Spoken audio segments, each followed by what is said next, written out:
Hi and welcome to this new timeless reading. Let's take a look at what's going on energetically. And this is going to be in 3 cards. The first one is the energies, the second one is what can we release, and the third one is advice. So let's check it out. And current energies are the Queen of Pentacles, and what I got right when I flipped it was a liberation, the beginning of a liberation. And to me, this card in my specific deck represents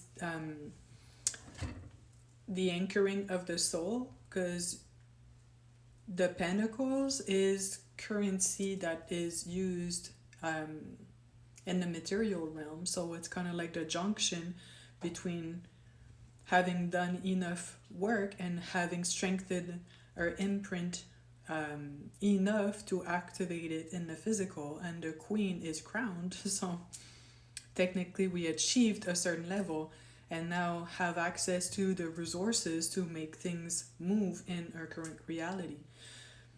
And as I got the beginning of a liberation, don't expect this to be like right this second. It's the beginning. So you're kind of like taking care of your resources, evaluating your position, and seeing where things go from here. Kind of like carefully sensing where it would make sense for you to engage your energy. And personally speaking, I kind of started sensing that a little bit ago, like over a week ago, but the energy was extremely chaotic back then. If you've seen the previous readings I did, it was all themed of interferences and blockages and things like that, because that energy was coming through, and it was actually causing a lot of friction in the field with the darkness that was pretty much residing there for ages. So it felt a bit like a battlefield for a minute.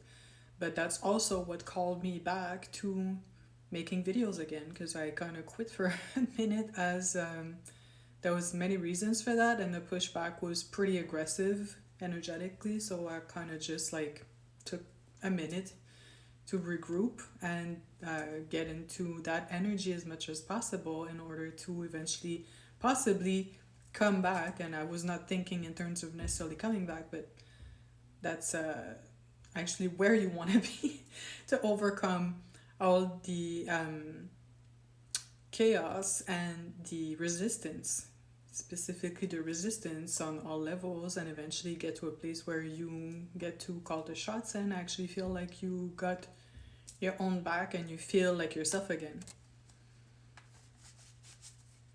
So what can we release? And we have the Knight of Cups, and what I got is an ideal timeline. So if you, especially here in the last 3 months, you kind of had projections on how things could be ideally and all that, take into account that there was extreme pressure, friction, and resistance in the field. So what you came up with to actually hold the line and get through it was this idealization of how things are going to be, what you're reaching for, and all of that. And I'm hearing it was a lifeline to keep your head above water for as long as possible, as long as you need it. But that does not mean it's a finality, and that does not mean it's where you're exactly going.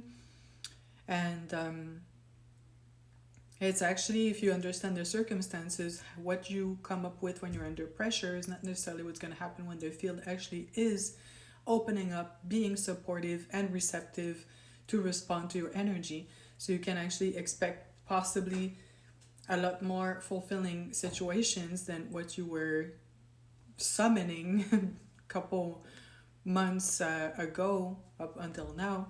So to just release expectations as much as possible, and that's a very good exercise, because that keeps you from being overly vulnerable to darker energies. Because when you really want something, at times it's kind of like not fully aligned, because a lot of the times when we want something, it's because we're not in a good spot many times, and that will also kind of give way to darker energies to try and like go in and scratch in all the painful places. So by releasing a lot of what you would prefer, and just trust, ideally, get yourself in a space of trust. You create almost like a safety bubble around yourself as you continue in that safe passage towards more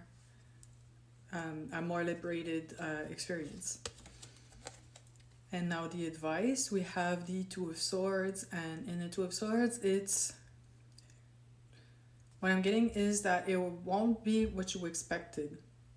So it's pretty much in line with what we just looked at. So think of it as you're getting liberated from friction, interference, and resistance. You get more self-possessed again. And in order for that process to anchor in the best way possible, you must release expectations you had over specifically the past 3 months. And to get yourself faster into that space is to release every possible way of how this is going to happen.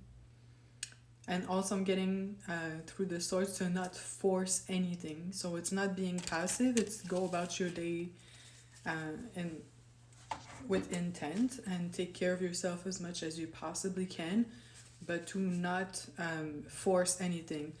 Like personally, let's say there's a qualification I want to pass, and there's many dates for the exam that are available currently. And last night I was looking at it and I'm like, oh, I'm gonna book it for that date. And in the back of my mind, I'm not completely sure it's the best date for me or the best idea, or if I'll have enough time to like study it beforehand. So I chose to not do it. So that's like not book it right away. And I'm like, even if I pass it in like 1 or 2 months from now, or a couple more months from the date I was looking at, it's completely fine. Like the goal is to eventually just do it. And as we progress, it's going to get smoother and easier regardless. So to just give things a minute to settle down and realign without your own pressure adding to it. So I hope this resonated.